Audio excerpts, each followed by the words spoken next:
Hello friends, this is पलाश साहू और Sai coaching classes के इस यूट्यूब चैनल में मैं आप सभी का स्वागत करता हूं। तो दोस्तों, जैसा कि आपको पता है, हमारा नंबर सिस्टम टॉपिक चल रहा है और उसका आज मैं आपके लिए पार्ट 6 लेकर आया हूं। अभी तक की क्लास में पार्ट 5 तक जो क्लासेस निकली हैं हमारी, जो भी हमने आपके लिए वीडियोस बनाए हैं, उनमें बिल्कुल हमने बेसिक चीजों को देखा है। लेकिन अब जो पार्ट 6 जो हम लेकर आए हैं आपके लिए, वो थोड़े से एडवांस लेवल के क्वेश्चन हैं। किस टाइप के क्वेश्चन आपके गवर्नमेंट सेक्टर के एग्जाम में आते हैं, मैं उन क्वेश्चनों को आपके लिए लेकर आया हूं। तो उम्मीद करते हैं आपको इससे बहुत ही ज्यादा बेनिफिट होगा। तो आप हमारे साथ शुरू से लेके अंत तक बने रहिएगा। चलिए क्लास स्टार्ट करते हैं। चलिए, तो अभी तक जो हमने देखा है, पार्ट 5 में हमने रिमाइंडर निकालना देखा था। रिमाइंडर कि कैसे हम किसी नंबर को कैसे डिवाइड करेंगे और उसमें क्या रिमाइंडर आएगा, अभी हमने ये देखा है। लेकिन उसके आगे आज हम दूसरी चीजें लेकर आए हैं। किस प्रकार से हम किन क्वेश्चनों को सॉल्व करेंगे, तो आप उनको देखिए जरा, कैसे इनको सॉल्व कर सकते हैं। क्वेश्चन है, यदि किसी संख्या को 121 121 से डिवाइड किया जाता है तो आपका रिमाइंडर कितना आता है? 25 आता है। लेकिन यदि उसी नंबर को, उसी संख्या को 11 से डिवाइड किया जाए तो शेषफल आपका क्या आएगा? तो देखिएगा जरा, आपने बोला क्या है? पहले हम इसमें क्वेश्चन की बात करेंगे। क्वेश्चन क्या बोला है? यदि किसी नंबर को, किसी संख्या को, मैंने बोला वो नंबर क्या है मेरा? एक्स है। किससे डिवाइड किया जाता है? 121 से डिवाइड किया जाता है। 121 से मैंने डिवाइड किया। आपने बोला रिमाइंडर जो होगा वो रिमाइंडर कितना आएगा आपका? 25 आएगा। लेकिन आपने एक आगे एक और चीज बोली है, यदि उसी संख्या को, किस संख्या को? जो आपने माना है एक्स, उसको 11 से डिवाइड किया जाए तो रिमाइंडर क्या आएगा? आपने रिमाइंडर के बारे में बोला है। अगर मेरे को आप यहाँ भागफल बोल देते तो मैं ये संख्या निकाल लेता। जब ये संख्या निकाल लेता तो मैं आराम से इसमें रिमाइंडर निकाल देता। बराबर है। तो देखिए जरा, इसको मैं कैसे सॉल्व करूंगा। आपको तीन चीजें दी गई है, तीन डेटा दिए गए हैं। 121 दिया गया है, और आपको 25 दिया गया है, और आपको 11 दिया गया है। तो ध्यान दीजिए, मैंने क्या किया, यदि किसी संख्या को 121 से डिवाइड किया जाए तो रिमाइंडर 25 आता है। यदि उसी नंबर को 11 से डिवाइड किया जाए तो शेषफल क्या आएगा? तो डायरेक्ट सुनिए कहानी। डायरेक्ट क्या है, सीधे आपको क्या करना है, 11 को 25 में डिवाइड करना है। कितने टाइम जाएगा? 2 टाइम जाएगा। कितना आएगा? 22। रिमाइंडर कितना आएगा? 3। तो आपका आंसर क्या होगा? 3 होगा। सिर्फ इतना करना था। क्या करना था? आप लास्ट के टू डेटा को, ये क्या है, 25 एंड 11, इनको आपस में मैंने डिवाइड किया। जो भी रिमाइंडर आएगा वो मेरा यहाँ पर क्या होगा? आंसर होगा। सिर्फ ये है। उम्मीद करते हैं आपको ये कॉन्सेप्ट समझ में आया होगा। चलिए नेक्स्ट क्वेश्चन देखते हैं, क्या है आपके लिए। क्वेश्चन है, यदि किसी संख्या को 5 से विभाज्य किया जाए तो शेषफल आपका 3 आता है। यदि उसी संख्या के वर्ग को 5 से विभाज्य किया जाए तो शेषफल क्या आएगा? तो सिंपल सी बात सुनिए जरा, मेरे को तीन डेटा दिए गए हैं, 5, 3 और 5। बराबर है। अब देखिए जरा, आपने बोला है कि किसी से 3 से डिवाइड किया जाए, उसी संख्या के वर्ग। वो क्या, मुझे नहीं पता। मुझे तो ये पता है इन दोनों को मेरे को डिवाइड करना है। लेकिन आपने ये बात बोल दी है वर्ग को, तो मैं क्या करूंगा, 3 का वर्ग कर दूंगा। 3 का स्क्वायर 9, 5 बन जा 5। कितना आएगा? 4। तो आपका आंसर कितना हो जाएगा? 4 आ जाएगा। दूसरी मेथड देख लीजिए, अगर ये क्लियर नहीं हो रही है तो देखिए, किसी संख्या को 5 से डिवाइड किया जाए, रिमाइंडर 3 आए। मैंने बोला वो नंबर 8 है। इसको 5 से डिवाइड करूंगा तो स्वाभाविक सी बात है, इसमें रिमाइंडर 3 आएगा। क्लियर है कॉन्सेप्ट? तो मैंने बोला उसी संख्या के वर्ग को, क्वेश्चन क्या बोल रहा है, उसी संख्या के वर्ग को, मतलब 8 का स्क्वायर कितना होगा? 64 को 5 से डिवाइड किया जाए तो रिमाइंडर कितना आएगा? तो रिमाइंडर 4 ही बचेगा। आप देख के देखिएगा आंसर कितना आएगा? 4। आपका आंसर यहाँ कितना होने वाला है? 4 होने वाला है। तो आपको ये भी समझ में आया होगा। चलिए देखते हैं नेक्स्ट क्वेश्चन क्या है। क्वेश्चन है, एन को 4 से डिवाइड करने पर रिमाइंडर 3 आता है। ध्यान दीजिएगा, तो 2n को 4 से अगर मैं डिवाइड करता हूं तो रिमाइंडर कितना आएगा? तो सिंपल देखिए जरा, मैं क्या करता हूं, इसको करने के लिए n की कोई वैल्यू रखता हूं। एन की कोई वैल्यू रखता हूं। क्यों रखता हूं एन की वैल्यू? एक ऐसा नंबर लो जिसमें अपन 4 से डिवाइड करें तो मुझे 3 रिमाइंडर बचे, तो मैं वो नंबर लेता हूं एन इक्वल, मैंने क्या माना, 7। तो देखिए, अगर मैं 4 से डिवाइड करता हूं 7 को, तो रिमाइंडर आपका कितना आता है, 3। अब यहां बोला है आपने मेरे से 2n को 4 से डिवाइड किया जाए। 2n मतलब 7 2 14 को 4 से डिवाइड किया जाए तो रिमाइंडर कितना आएगा, 4 3 जा 12, कितना आएगा आपका, 2। तो आंसर कितना हो जाएगा आपका, 2। समझ में आया है कि नहीं आया? चलिए, क्लियर है कॉन्सेप्ट? चलिए देखिएगा आगे, नेक्स्ट क्वेश्चन। क्वेश्चन है, किसी संख्या को 342 से विभक्त किया जाता है तो रिमाइंडर 47 आता है। बिल्कुल सेम क्वेश्चन था, अभी लास्ट हमने देखा है। तो देखिए, 342 और क्या डेटा दिया है, 47, और क्या डेटा दिया है, 18। उसी संख्या को 18 से डिवाइड किया जाए तो रिमाइंडर क्या आएगा? तो हमने क्या बोला, लास्ट के 2 डिजिट को आप प्रॉपरली डिवाइड कर दो। कितनी बार जाएगा, 18 2 जा 36, कितना बचा, 11। तो आपका आंसर कितना होगा, 11। तो उम्मीद कर रहे हैं ये वाला कॉन्सेप्ट आपको बिल्कुल ही क्लियर हो गया होगा। चलिए नेक्स्ट देखते हैं।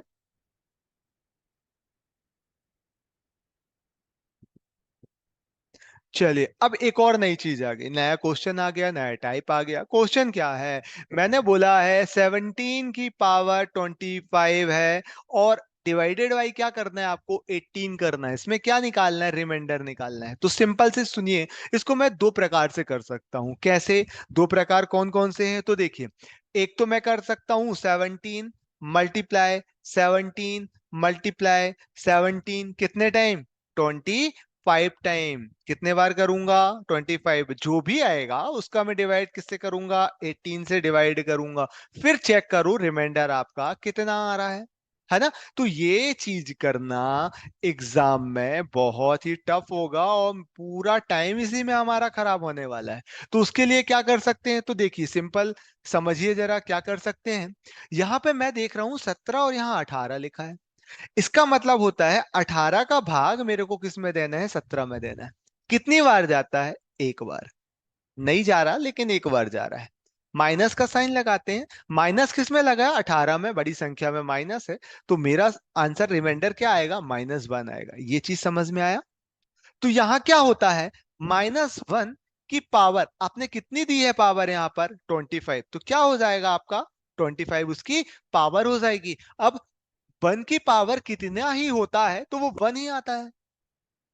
लेकिन अगर यहां ऑड नंबर है, उसकी पावर ऑड है, जो कि माइनस को माइनस में ही रखता है। अगर यहाँ पावर उसकी इवन होती तो माइनस को किस में कन्वर्ट कर देती, वो प्लस में कन्वर्ट कर देती। बट यहाँ पावर ऑड है, इसलिए वो माइनस में ही रखेगा। लेकिन हमारा आंसर कभी भी नेगेटिव नहीं होना चाहिए। इसके लिए क्या कर सकते हैं, जिस संख्या से मैं भाग देता हूं, भाग किससे दे रहा हूं, 18 से, उसको क्या कर दूंगा, ऐड कर दूंगा। मतलब आपका आंसर कितना आ जाएगा, 17। तो आप अच्छे से समझिए, आंसर कितना आया, 17। यहाँ ऑप्शन से अवेलेबल नहीं है, तो देख लीजिए जरा आंसर कितना आएगा आपका, 17 आएगा। क्लियर है? चलिए फिर से सुन लीजिए, फिर से बोल रहा हूं मैं। यहां पर क्या है, देखिए, अंतर कितने का है, दोनों में डिफरेंस कितने का, -1 का। बराबर, -1 का डिफरेंस आया।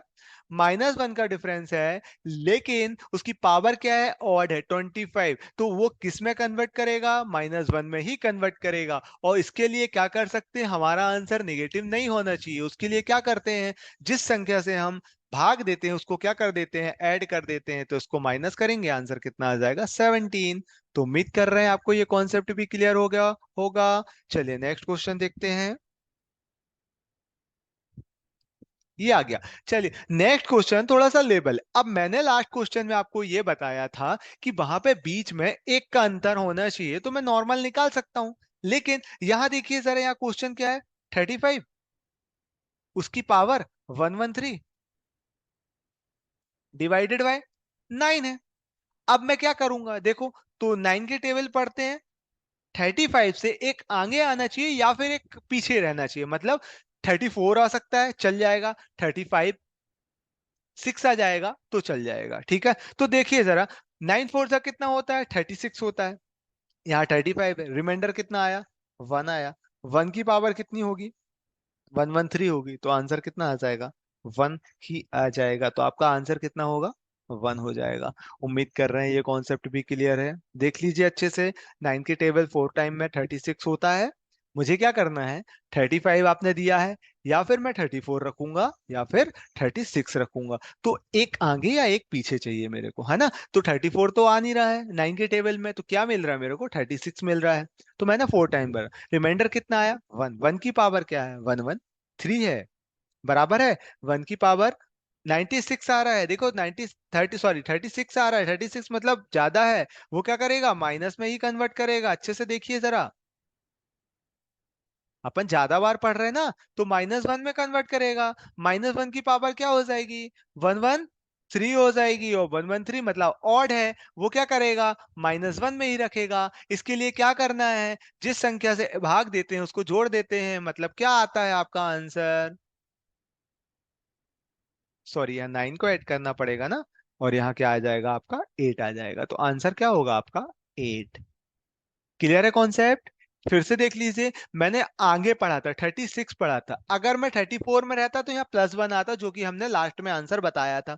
लेकिन हमने 36 पढ़ा, लेकिन तो वो काय में जाएगा, आपको नेगेटिव लेके जाएगा। जब नेगेटिव लेके जा रहा है तो नेगेटिव की पावर क्या होगी, ऑड 113, जो कि आपको काय में रखेगा, -1 में ही रखेगा। और -1 की पावर कितनी भी हो, 1 ही आएगा, लेकिन ऑड होगा तो नेगेटिव आएगा, तो -1। और जिस इस माइनस में हमारा आंसर नहीं होता है, तो जिस संख्या को हम डिवाइड करते हैं उसको क्या कर देते हैं, ऐड कर देते हैं, तो वो माइनस होगा, तो कितना आंसर आएगा, 8। चलिए नेक्स्ट क्वेश्चन देखते हैं।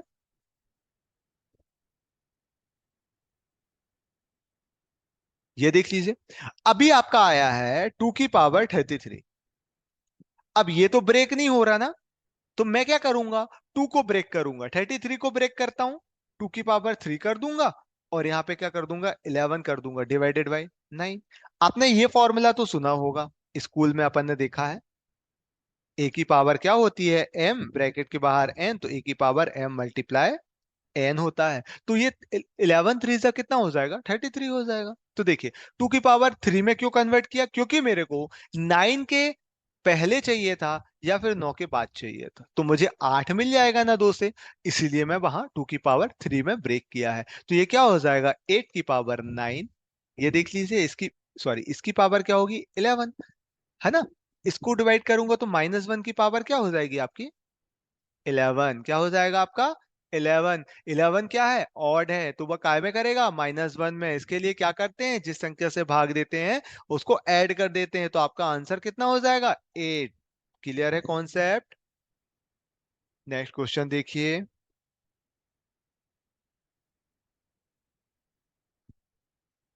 चलिए, तो नेक्स्ट क्वेश्चन है, 83 की पावर 113, सॉरी 115, +12 डिवाइडेड बाय 84। आपको क्या फाइंड करना है, आपको रिमाइंडर निकालना है। तो सिंपल देखिए जरा, 84 को मैं 83 में डिवाइड करता हूं, कितना आता है, -1। तो -1 की पावर कितनी होगी, चलो अभी रहने देते हैं, -1। 12 में डिवाइड करता हूं तो रिमाइंडर तो स्वाभाविक सी बात है 12 ही बचेगा। यहां देखिए जरा, -1 की पावर कितनी होगी, 115, जो कि आपने उसकी पावर दी गई है, प्लस आपका 12 चलेगा। मैं डिवाइड कर चुका हूं, ध्यान देना। पावर क्या है, ऑड है, तो वो काय में करेगा, -1 में ही कन्वर्ट करेगा। 12 जुड़ेगा तो उसका क्या आ जाएगा, ये 11। अब देखिए, ये माइनस में नहीं आया ना, नहीं तो हम 84 को ऐड करते, माइनस में आता तो, बट ये डायरेक्टली सॉल्व हो गया, इसलिए हमारा आंसर क्या हो जाएगा, 11। चलिए नेक्स्ट क्वेश्चन देखते हैं।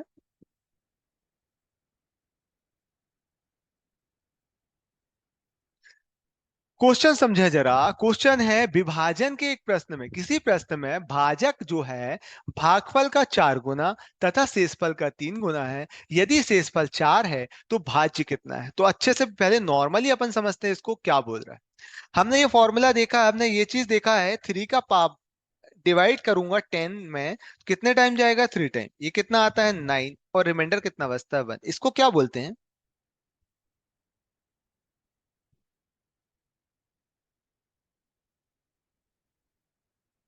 शेषफल। इसको क्या बोलते हैं,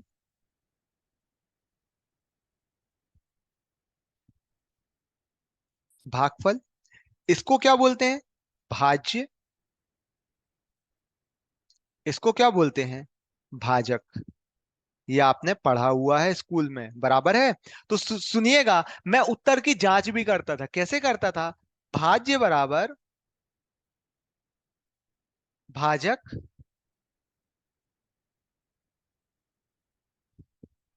मल्टीप्लाई भागफल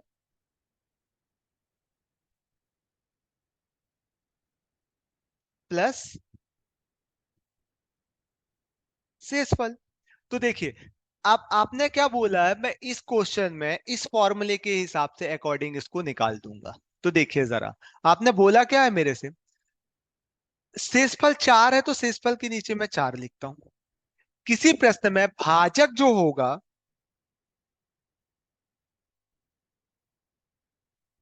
जो होगा वो भागफल का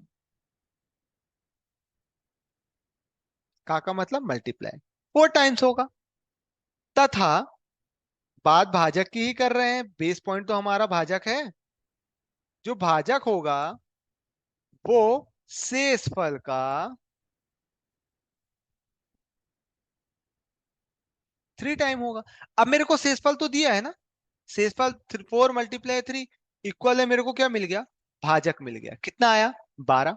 तो मैंने भाजक के नीचे क्या लिख दिया, 12 मल्टीप्लाई भागफल। देखिए, भाजक में 4, 12। अब भागफल निकालना है, ये इंटू में, इक्वल किस तरफ आएगा तो काय में आ जाएगा, डिवाइड में। 4 से डिवाइड करेंगे तो कितना आएगा, 3। तो आपका ये कितना आ गया, 3। अब इसको करेंगे, 12 3 36 +4 40। आंसर कितना आ जाएगा आपका, 40। क्लियर है कॉन्सेप्ट। तो क्या किया आप देख लीजिए, फॉर्मूला में पुट किया, भाज्य बराबर भाजक गुणित भागफल धन शेषफल, और आपने जो बोला था उसको हमने फॉलो किया और आंसर निकाला। चलिए नेक्स्ट क्वेश्चन देखते हैं क्या है।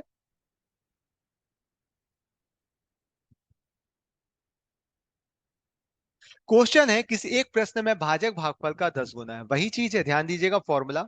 शेषफल का 5 गुना है यदि शेषफल 46। तो देखिए, शेषफल मैंने 46 लिखा, प्लस यहां मल्टीप्लाई आता है, क्योंकि भाज्य बराबर क्या होता है, भाजक गुणित भागफल धन शेषफल, है ना। तो शेषफल क्या है, 46 है। मैं 5 का मल्टीप्लाई कर दूंगा तो क्या मिलेगा मेरे को, भाजक मिल जाएगा। कितना आएगा, 230। कितना आया, 230। अब आपने बोला भाजक, तो मैं क्या करूंगा, 230 डिवाइडेड बाई 10। वही चीज है, भाज्य बराबर भाजक गुणित भागफल धन शेषफल। आपने बोला शेषफल का 5 गुना, तो भाजक बराबर शेषफल मल्टीप्लाई 5। और भाजक भागफल का 10 गुना है तो भाजक बराबर भागफल गुणित 10। तो ये कितना आ गया आपका, 23 हो गया। इसको कैलकुलेट करना है, प्लस क्या करना है आपको, 46 करना है। तो आपका आंसर कितना आएगा, जो भी आपका आंसर आएगा वो आप यहाँ पर बता देंगे। चलिए चेक कर लेते कितना आ रहा, 23 मल्टीप्लाई 23। सबसे पहले क्या करते हैं, बोर्ड मास क्या बोलता है, सबसे पहले हमको मल्टीप्लाई करना है। कितना आएगा, 9 12 5 टू 5290 प्लस कितना हो जाएगा आपका 46। इसको ऐड करेंगे कितना आएगा, 6 13 3 5। है क्या ऑप्शन, आंसर ये है। तो आपका क्या हो जाएगा, 5336। ये आपका आंसर हो जाएगा। उम्मीद करते हैं आपको ये भी कॉन्सेप्ट क्लियर होगा। चलिए नेक्स्ट क्वेश्चन देखते हैं क्या है। क्वेश्चन है, सिंपल सा है। क्या क्वेश्चन है, स्थानीय मान। आपने सुना प्लेस वैल्यू क्या होती है, स्कूल में पढ़ा होगा प्लेस वैल्यू। जैसे हमने क्वेश्चन क्या दिया है, 5 9 7 5 2 3। आपने बोला 7 की प्लेस वैल्यू बता, 7 किस प्लेस में अवेलेबल है। उसके बाद कितनी संख्या है उतने जीरो लगा देते हैं। तो क्या हुआ उसका स्थानीय मान, उसका प्लेस वैल्यू क्या हुआ? 7,000। तो जाति मान, जाति मान मतलब होता है फेस वैल्यू। आप मिरर के सामने खड़े होंगे तो क्या दिखेंगे? आप ही दिखेंगे। तो 7 जो होगा आप उसको देखेंगे, उसका फेस वैल्यू क्या होगा? 7 ही होगा। तो इसको क्या बोला है आपसे? अंतर बोला। अंतर मतलब उसको माइनस करने पे कितना आएगा? कितना आएगा माइनस करने पे? इतना आएगा। तो आंसर क्या आएगा? 6993 हो जाएगा। तो उम्मीद करते हैं ये भी कॉन्सेप्ट क्लियर होगा। यहाँ पे क्या है, दो चीजें आपको पता चली। क्या क्या? एक तो आपको प्लेस वैल्यू पता चला, दूसरा आपको क्या पता चला? उसका फेस वैल्यू किसको बोलते हैं। तो समझ में आया होगा। चलिए नेक्स्ट क्वेश्चन देखते हैं।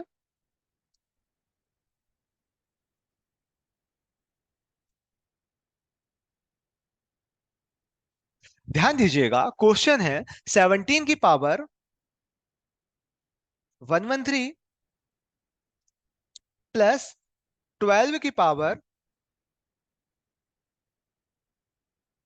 ये नंबर जो होगा किससे डिवाइड होगा, आपका क्वेश्चन ये।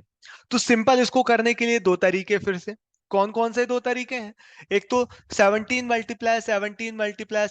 करेंगे कितने टाइम? 113 टाइम। प्लस 12 कितने टाइम? 113 टाइम। और इनको ऐड करके फिर ऑप्शंस को उठा करके उसको डिवाइड करके देखेंगे क्या आएगा, किससे बराबर भाग जा रहा है। तो ये हमारे लिए पॉसिबल नहीं है। इसलिए आप शॉर्टकट देखिए जरा, इसको कैसे करते हैं। एक रूल बताता हूं आपको। रूल क्या है?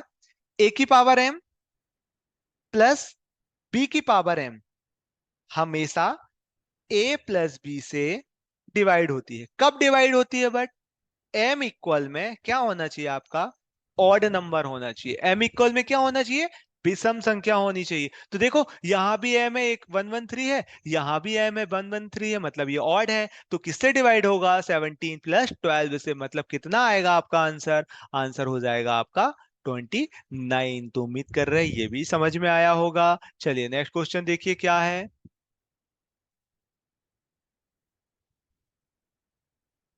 क्वेश्चन है, अब यहां पर क्या है, मैंने आपको बताया था ऑड होगा तो वो उससे डिवाइड हो जाएगा। किससे? ए प्लस बी से। लेकिन इसकी पावर क्या है? इसकी पावर तो इवन है। अब ये किससे डिवाइड होगा? तो फिर से सुन लीजिए, ए की पावर एम प्लस बी की पावर एम हमेशा ए प्लस बी